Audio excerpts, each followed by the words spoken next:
বছৰটোৰ চৰকাৰ পৰিচালনা কৰা অসমক আমি 10টা বছৰৰ ভিতৰত 1,44,000 টকালৈ বা 1,44,000 কোটি টকা বিনিয়োগলৈ আমি বৃদ্ধি কৰিবলৈ সক্ষম হৈছোঁ। এইবাৰৰ বাজেটটো 1,55,000 কোটি টকা ব্যয় 1,55,985.14 কোটি টকাৰে উপস্থাপন কৰা হৈছে। যোৱাবাৰ বাজেট আমাৰ 1,68,391 কোটি টকা আছিল, কিন্তু যেতিয়া বছৰটোৰ শেষৰ ফালে এই বাজেট 1,66,000 কোটি টকা স্পৰ্শ কৰে। মই ভাবোঁ যে এইবাৰ 1,55,000 কোটি টকা আমি যি বাজেট দাখিল কৰিছোঁ, বছৰৰ শেষৰ ফাললৈ ই 1,75,000 কোটি টকা অতিক্ৰম কৰিব। এইবাৰৰ বাজেট বক্তৃতাত বিত্তমন্ত্ৰীগৰাকীয়ে এক উল্লেখযোগ্য এখন তালিকা দিছে। পৰিচালনা কৰাৰ ক্ষেত্ৰত আমি ভাৰতৰ সকলো ৰাজ্যই ঋণ গ্ৰহণ কৰে, কিন্তু আটাইতকৈ কম ঋণ গ্ৰহণ কৰা ৰাজ্যসমূহৰ ভিতৰত আজি আমাৰ অসমে স্থান লাভ কৰিবলৈ সক্ষম হৈছে। পাঞ্জাৱ, হিমাচল, অৰুণাচল, মণিপুৰ, পশ্চিমবংগ, কেৰালা, ৰাজস্থান, মেঘালয়, বিহাৰ, অন্ধ্ৰপ্ৰদেশ, ছিকিম, মিজোৰাম, উত্তৰ প্ৰদেশ, ত্ৰিপুৰা, হাৰিয়ানা, তামিলনাডু, মধ্যপ্ৰদেশ এনেধৰণৰ ৰাজ্যবিলাকতকৈও দেশ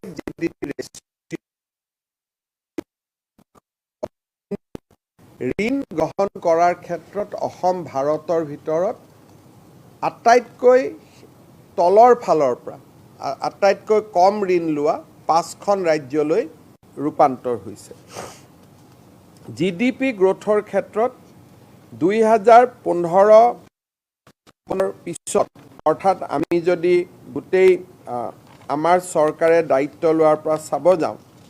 তেতিয়াহ'লে ৰাষ্ট্ৰীয় গড় বৃদ্ধিতকৈ অসমৰ গড় বৃদ্ধি প্ৰতিটো বছৰতে বেছি হৈ আছে। যোৱা বছৰত যিটো 23-24 চনত দেশ 10% বৃদ্ধি হৈছিলে, আমাৰ ৰাজ্য 19% আমি বৃদ্ধি হ'ব পাৰিছোঁ। অৰ্থাৎ ভাৰতবৰ্ষলৈ এখন মোৰ যিটো পলিটিকেল ফিলচফি যে অসম এখন ডিপেণ্ডেণ্ট ষ্টেট হ'ব নালাগে, কাৰোবাৰ মুখলৈকে চাই থকা এখন ৰাজ্য হ'ব নালাগে, ভাৰতবৰ্ষৰ প্ৰগতিত অসমে বৰঙণি যোগাব লাগে। দেশৰ 10% গ্ৰোথৰ বিপৰীতে অসমত এইবাৰো 13% অসমৰ বিকাশ হ'ব। অৰ্থাৎ এতিয়া আমি অসমক এখন নেট কণ্ট্ৰিবিউটিং ষ্টেট বুলি আমি ক'ব পাৰোঁ। এই বছৰটোত আমি কেইবাটাও মাইলৰ খুঁটি অতিক্ৰম কৰিব পাৰিছিলোঁ। বিত্তমন্ত্ৰীগৰাকীয়ে তাৰ বিষয়ে তেখেতৰ ভাষণত উল্লেখ কৰিছে। ইয়াৰ ভিতৰত মই এটা বিশেষ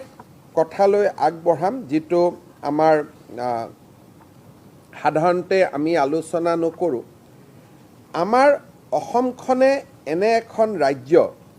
যিখন ৰাজ্যই ৰাজ্যৰ ভৱিষ্যতৰ বাবেও চিন্তা কৰি কাম কৰি আহিছে। বহু সময়ত আমাৰ চৰকাৰে ঋণ কিমান লয় তাৰ বিষয়ে আলোচনা কৰা হয়, কিন্তু অসমে লাহে লাহে আমাৰ যিটো সম্পদ, সেই সম্পদক আমি কি ধৰণে বৃদ্ধি কৰি আহিছোঁ সেই বিষয়ে যিকোনো কাৰণতে আমাৰ যিসকলে ইকনমিক্স বা যিসকলে এই বিষয়বোৰ জানে, তেওঁলোকক আমি বহুত বেছি আলোচনা কৰা দেখা নাপাওঁ। মই এইবাৰৰ বাজেটত বিত্তমন্ত্ৰীগৰাকীক ধন্যবাদ জনাইছোঁ যে প্ৰথমবাৰৰ বাবে অসমৰ ষ্ট্ৰেংথ তাক তেখেতে বাজেটত উল্লেখ কৰিছে। আপোনালোকে ইংৰাজী বাজেটৰ 51 নম্বৰত যদি পৃষ্ঠাত চাই, তেতিয়াহ'লে তাত অসমৰ শক্তি, বিত্তীয় শক্তি তেখেতে প্ৰদৰ্শন কৰিছে। আজি আমাৰ ৰাজহুৱা খণ্ড উদ্যোগক যোৱা 10টা বছৰত ক্ৰমাগত ৰিফৰ্ম কৰাৰ কাৰণে এতিয়া আমাৰ ৰাজহুৱা খণ্ড যিবিলাক প্ৰতিষ্ঠান তাৰ পজিটিভ নেট ভেলু হৈছেগৈ 40,380 কোটি টকা। তাৰমানে আজিৰ দিনত the value of our PSUs, আমাৰ বিভিন্ন ৰাজহুৱা খণ্ডৰ প্ৰতিষ্ঠান আছে, তাৰ ইকনমিক বা তাৰ নেটৱৰ্থ 40,000 crores বৃদ্ধি পাইছে। নুমলীগড়ত কৰা আমাৰ বিনিয়োগ আজি যদি আমি বজাৰত বিক্ৰী কৰিব খুজিছোঁ, ইট উইল গিভ আছ 7,000 crores। ইয়াৰ উপৰিও ৰিজাৰ্ভ বেংকত এই সময়ছোৱাত আমি আমাৰ ভৱিষ্যতৰ বিত্তীয় সুৰক্ষাৰ কাৰণে আমি জমা কৰি থৈছোঁ 7,484 কোটি টকা। আমি নিজে এটা বিত্তীয় ষ্টেবিলিটি ফাণ্ড এটা কৰিছোঁ আমাৰ আইফাত, তাত আমি জমা থৈছোঁ 900 কোটি টকা। আৰু মুখ্যমন্ত্ৰীৰ গ্ৰাম্য সাহায্য নিধিত আমি ভৱিষ্যত জমা কৰিছোঁ 2700 কোটি টকা। অৰ্থাৎ অসমৰ যদি নেটৱৰ্থ আজি ক'ব যায়, আজিৰ দিনটোত 40,000, 46,000, 46,000ৰ লগত আমাৰ কিমানখিনি হয়, আজি আমাৰ গোটেই অসমত 40 + 17,000, আজি আমাৰ 60,000 crores আনুমানিক আমি এটা বিত্তীয় ষ্টেবিলিটি নিৰ্মাণ কৰিব পাৰিছোঁ, যিটো ভাৰতৰ কোনো ৰাজ্যই ভৱিষ্যতৰ কথা চিন্তা কৰা নাই। যে আমি প্ৰত্যেক বছৰে এটা টকা ভৱিষ্যত অসমৰ কাৰণে আছুতীয়াকৈ ৰাখি গৈ আছোঁ, তাতে ভৱিষ্যত প্ৰজন্মৰ সন্মুখত আমি কেতিয়াও প্ৰশ্নৰ সন্মুখীন হ'ব নালাগে। So' with debt solid base, with a higher GDP then nations GDP, 300% increase of budget allocation আমাৰ কংগ্ৰেছ চৰকাৰৰ দিনতকৈ, আৰু কেপিটেল ইনভেষ্টমেণ্ট যি কংগ্ৰেছ চৰকাৰৰ দিনত তেওঁলোকে শেষলৈ এটা বছৰত তেওঁলোকে কেপিটেল ইনভেষ্টমেণ্ট কৰিছিল 2,400 কোটি টকা, আৰু 2,400 কোটি টকা 2,951 কোটি টকা। তাৰ বিপৰীতে এইবাৰ আমি কেপিটেল ইনভেষ্টমেণ্ট কৰিছোঁ প্ৰায় 25,000 crores। তাৰমানে আমি প্ৰতিটো টকা এটা বছৰত অসমৰ দৰে ৰাজ্য এখনে 25,000 কোটি টকা অকৰ মূলধনী ব্যয় কৰিব পৰাটোৱেই আমাৰ ৰাজ্যৰ বিত্তীয় ব্যৱস্থাৰ পজিটিভ যিটো এটা মোৰ দৃষ্টিত যে one of the best manage fiscally prudent state, তাক আজি প্ৰমাণ কৰিছে। ভাৰত চৰকাৰে আমাক ডেট GDP ৰেচিঅ' 32%লৈকে অনুমোদন কৰি থৈছে। We are maintaining it 20%। যিটোৱে আজি বিত্তীয় এই ধৰণৰ ৰাখি এইবাৰ বিত্তমন্ত্ৰী ঘোষণা কৰিছে অৰুণোদয় আঁচনি প্ৰায় 37 লাখ হিতাধিকাৰীলৈ বৃদ্ধি পাব। আৰু আমি ইমানো চিন্তা কৰিছোঁ যে যিহেতু নিৰ্বাচন ফেব্ৰুৱাৰী মাহত হ'ব ঘোষণা, মাৰ্চ, এপ্ৰিল, মে' অৰুণোদয় পাব নাপাব মানুহৰ মাজত সংশয়ো হ'ব পাৰে। যদি নিৰ্বাচনী আয়োগে নিৰ্বাচনৰ সময়ত আমাক অৰুণোদয় দিবলৈ অনুমতি নিদিয়ে, তেতিয়াহ'লে আমি ফেব্ৰুৱাৰী মাহতে যাতে আগতীয়াকৈ 4 মাহৰ অৰুণোদয় দি দিব পাৰোঁ, তাৰো ব্যৱস্থা এই বাজেটত আমি ৰাখিছোঁ। যদি আমাক অনুমতি দিয়ে প্ৰত্যেক মাহত দি যাব, আমি নিৰন্তৰভাৱে দি যাম। কিন্তু যদি আমাক অনুমতি নিদিয়ে যে এইটো পলিটিকেল স্কিম আপোনালোকে দিব নোৱাৰে, তেতিয়াহ'লে আমি ফেব্ৰুৱাৰী মাহৰ শেষতেই, অৰ্থাৎ মে', এপ্ৰিল, মাৰ্চ, ফেব্ৰুৱাৰী 4 মাহ লাগে, তাৰো ব্যৱস্থা এই বাজেটত আমি ৰাখিব পাৰিছোঁ।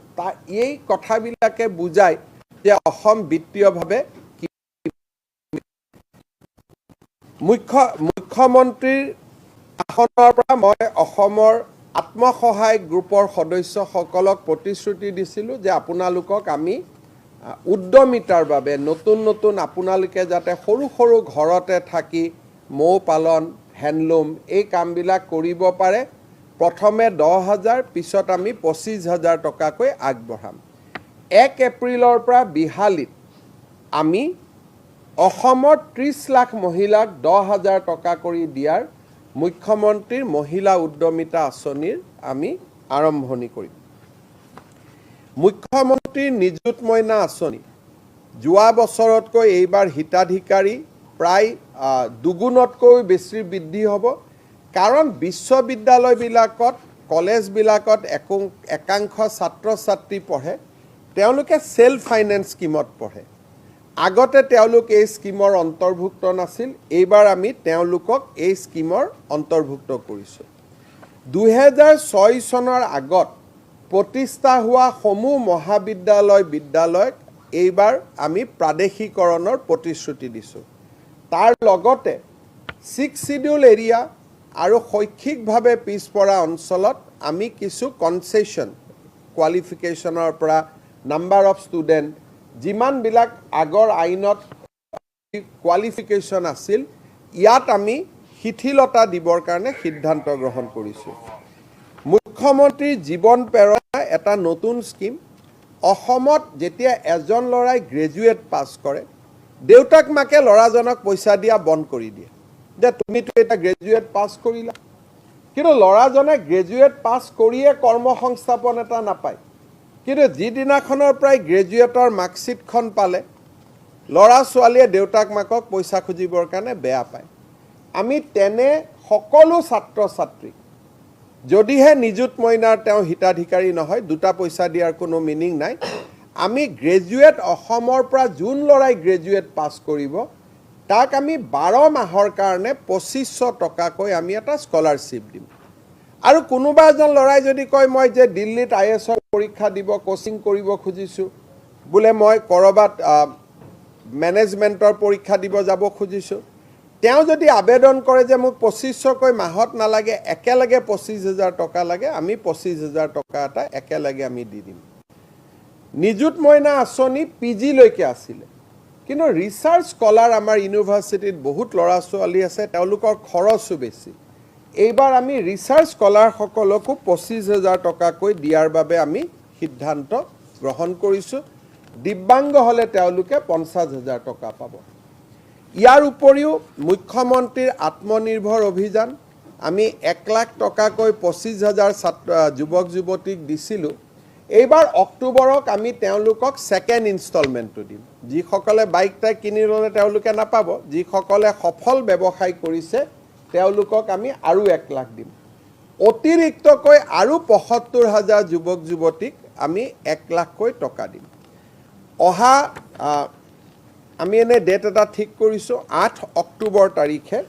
আমি নতুন কৰি আৰু 40,697 গৰাকী ল'ৰা ছোৱালীৰ হাতত নিয়োগ পত্ৰ তুলি দিম ইয়াৰ ফলত আমাৰ চৰকাৰৰ দিনত চাকৰি পোৱা ল'ৰা ছোৱালীৰ সংখ্যা 1,60,000ৰ সংখ্যা অতিক্ৰম কৰিব মূল্য বৃদ্ধিৰ ওপৰত আমি প্ৰায়ে আলোচনা কৰোঁ এইবাৰ আমি এটা নতুন স্কিম আনিছোঁ যাৰ ৰেচন কাৰ্ড আছে তেওঁলোকে বজাৰৰ মূল্যতকৈ 25 টকা মূল্যত কম 1 কেজি মচুৰ দালি পাব আৰু যদি পৰিয়ালটো ডাঙৰ হয় 5 জনতকৈ বেছি মেম্বাৰ থাকে তেওঁক আমি 2 কেজি দিম তাৰ উপৰিও চেনি আমি বজাৰৰ মূল্যতকৈ 20 টকা কমত দিম আৰু আমি নিমখো আমি বজাৰতকৈ 10 টকা মূল্যত কম দিম গভৰ্নমেণ্ট এমপ্লয়িজৰ কাৰণে এইবাৰ আমি কেইটামান লেণ্ডমাৰ্ক ডিসিশন আনিছোঁ এটা হ'ল 2005ৰ আগত এপইণ্টমেণ্ট প্ৰসেস আৰম্ভ হ'ল কিন্তু কিবা কাৰণত এপইণ্টমেণ্টখন 2006ত পালে আমি তেওঁলোকক OPS-লৈকে লৈ যাম NPS-ৰ জায়গাত তেওঁলোক OPS-ত যাব ইয়াৰ ফলত ৰাজ্য চৰকাৰত 30,000 নতুন কৰ্মচাৰী OPS-ত অন্তৰ্ভুক্ত হ'ব যিসকলে UPS-ত যাব খোজে আমি UPS-ত যাব সুবিধা দিম সকলোতকৈ ডাঙৰ কথা মুখ্যমন্ত্ৰী লোকসেৱা আয়োগ যোজনা য'ত আজিৰ দিনত 2,10,000 গভৰ্নমেণ্ট এমপ্লয়িয়ে ৰেজিষ্টাৰ কৰিছে এতিয়াৰ পৰা মেডিকেল কলেজ কেঞ্চাৰ হস্পিটালত তেওঁলোকে কেছলেছ ট্ৰিটমেণ্ট পাব আৰু এই বছৰৰ শেষৰ ফালে নাৰায়ণ হৃদয়ালয়া হওক এপ'লো হওক তাতো আমি কেছলেছ ব্যৱস্থা ৰূপান্তৰকৰণৰ দিশত আমি এই ব্যৱস্থাটোক আগুৱাই লৈ যাম সকলোতকৈ ডাঙৰ কথা হৈছে যে NHM সৰ্বশিক্ষা যিবিলাক এনেকুৱা ধৰণৰ ছ'চাইটিত কাম কৰে চৰকাৰী কৰ্মচাৰী নহয় তেওঁলোককো এইবাৰ আমি মেডিকেল ৰিইম্বাৰ্চমেণ্টৰ সুবিধা কৰিম NHM SSA ইয়াত কাম কৰা কৰ্মচাৰীসকলেও এতিয়াৰ পৰা 100% মেডিকেল ৰিইম্বাৰ্চমেণ্ট পাব এইটো এটা বহুত ডাঙৰ সুবিধা তেওঁলোকৰ কাৰণে আমি আগবঢ়াইছোঁ অংগনবাদী আশা কৰ্মী মিড ডে মিল ৱৰ্কাৰৰো দৰমহা আমি বৃদ্ধি কৰিম ফিক্স পেড যিবিলাক মানুহে কাম কৰে অসম গভৰ্ণমেণ্টত তেওঁলোকে হাউচ ৰেণ্ট এলাউন্স নাপায় এইবাৰ আমি তেওঁলোকক 50% হাউচ ৰেণ্ট এলাউন্স দিম বুলি কৈছোঁ আৰু NHM SSAত কাম কৰা কৰ্মচাৰীসকলৰো যাতে এটা নিজৰ ঘৰ হয় তেওঁলোকক আমি আপোন ঘৰ আঁচনিৰ সুবিধা তেওঁলোকলৈ সম্প্ৰসাৰণ কৰাৰ কথা আমি চিন্তা কৰিছোঁ আমাৰ যি ইয়েৰ অফ বুকছ আছে ইয়েৰ অফ বুকছত আমি এইবাৰ বহুত কেইটা নতুন কথা আগবঢ়াইছোঁ গ্ৰন্থমেলা পাতিলে সহায় 1000 সৃষ্টিশীল লিখকলৈ 25000 টকাৰ সাহায্য আৰু চৰকাৰী কৰ্মচাৰীসকলক গ্ৰন্থমেলাৰ সময়ত আমি দৰমহাৰ লগত 1000 টকা দিম যাতে তেওঁলোকে গ্ৰন্থ কিনিব কিন্তু গ্ৰন্থ কিনাৰ হিচাপখন তেওঁলোকে আহি অফিচত জমা দিব লাগিব আমি ইলেক্ট্ৰিচিটি 120 ইউনিটলৈকে যিসকলে ব্যৱহাৰ কৰে তাৰ মানে আমাৰ 48 লাখ কনজিউমাৰে মাহত 120 ইউনিটতকৈ কম ব্যৱহাৰ কৰে 1 মে'ৰ পৰা আমি ইলেক্ট্ৰিচিটিৰ যিটো মাচুল তাক আমি পাৰ ইউনিটত 1 টকা হ্ৰাস কৰিম অক্টোবৰ নৱেম্বৰ মাহত আমি চেষ্টা কৰিম আৰু কিছু হ্ৰাস কৰাৰ বাবে অৰ্থাৎ ইলেক্ট্ৰিচিটিৰ বোজাও আমি ৰাইজৰ পৰা কমাবৰ বাবে সিদ্ধান্ত গ্ৰহণ কৰিছোঁ এইবাৰ এটা আমি ডাঙৰ স্কিম হাতত লৈছোঁ সেইটো হ'ল আমাৰ কৃষকসকলে যেতিয়া ধান আমি তেওঁলোকৰ পৰা কিনো আমি তেওঁলোকৰ পৰা ভাৰত চৰকাৰে যিটো আমাক টকা দিয়ে সেইটো দামত আমি কিনো কিন্তু এইবাৰ আমি সিদ্ধান্ত লৈছোঁ যে ভাৰত চৰকাৰে যিটো দাম দিয়ে তাৰ ওপৰত অসম চৰকাৰে 250 টকা দিব তাৰ মানে অহা 1 এপ্ৰিলৰ পৰা ধানৰ সমৰ্থন মূল্য অসমত 2550 টকালৈকে বৃদ্ধি হ'ব 2021 চনত এই মূল্য 600 টকা আছিল 600ৰ পৰা 2550 টকালৈকে বৃদ্ধি হ'ব সৰিয়হ যদি বিক্ৰী কৰে ভাৰত চৰকাৰে 5900 টকা দিয়ে আমি 500 টকা লগত দিম তাত 6500 টকালৈকে ই বৃদ্ধি পাব 6450 আৰু অহা ভৱিষ্যতে আমি আৰু এটা ঠিক কৰিছোঁ যে জিলাবিলাকত আমি একোটা FPO নিৰ্মাণ কৰিম তেওঁলোকক আমি টকা দিম তেলটো ভাৰত চৰকাৰক বা নাফেডক বিক্ৰী কৰাতকৈ আমাৰ নিজৰ ডিষ্ট্ৰিক্টতে তেলটো বনাই আগত যেনেকৈ তৃপ্তি বনস্পতি আছিল তেনেকুৱা খাটি ঘানিত পেৰা তেলৰ আমি এটা ব্ৰেণ্ড নিৰ্মাণ কৰিব খুজিছোঁ অসমৰ বহুত আজিও আমাৰ জহা চাউল শিৱসাগৰৰ পৰা ভিয়েটনামলৈকে গৈছে আমাৰ FPO বিলাকে এই কাম কৰি আছে অসমৰ 500 FPOক আমি 10 লাখ টকা কৰি একোটাকৈ আৰ্থিক অনুদান আগবঢ়াম ডিব্ৰুগড়ত অসম বিধানসভাৰ নিৰ্মাণ দৰঙত মেডিকেল কলেজ নিৰ্মাণ কেইবাটাও আন্তঃগাঁথনিমূলক আঁচনিও আমি ইয়াতে সন্নিৱিষ্ট কৰিছোঁ দুটা খুব ভাল লগা আঁচনি ইয়াত আহিছে বন্য জীৱ জন্তুৱে যাতে বিদ্যুৎ পৰিবাহিত লাইনত খুন্দা খাই মৃত্যুবৰণ নকৰে তাৰ কাৰণে এইবাৰ আমি ইনচুলেটৰ লগাম আৰু ই বহুত বন্য জীৱ জন্তুৰ জীৱন ৰক্ষা কৰিব হাতীয়ে যাতে প্ৰকৃত খাদ্য পায় তাৰ কাৰণে আমি নেপিয়াৰ গ্ৰাছ লগাম যাতে হাতীয়েও খাব পাৰে তাৰ পৰা কম্প্ৰেছ বায়োগেছো ওলাব পাৰে ৰিলায়েন্সৰ লগত আমি আমাৰ MOU হৈছিল ইনভেষ্টমেণ্ট সামিটৰ সময়ত চৰকাৰেও প্ৰচেষ্টা ল'ব আৰু ৰিলায়েন্সকো আমি কাৰ্বি আলং বা আন জাগাত য'ত আমাৰ মাটি আছে আমি নেপিয়াৰ গেছ কৰিবৰ কাৰণে আগবঢ়াম যাতে আমি বায়' ৰিফাইনেৰী অসমত বনাব পাৰোঁ তেওঁলোকৰ লগত যিটো আমাৰ MOU হৈছিলে কাজিৰঙাত যিমান পুৰণা গাড়ী আছে লোন আৰু ৰাজসাহায্যৰে আমি গোটেইবিলাক গাড়ী ইভিলৈ ৰূপান্তৰ কৰিব খুজিছোঁ যাতে কাজিৰঙাত বিদেশী পৰ্যটকসকল আহিলে আমি বহুতখিনি তেওঁলোকক সুবিধা দিব পাৰোঁ বিপ্লৱ শৰ্মা কমিটিৰ ৰিপৰ্টৰ ওপৰত আমি আলোচনা কৰিছোঁ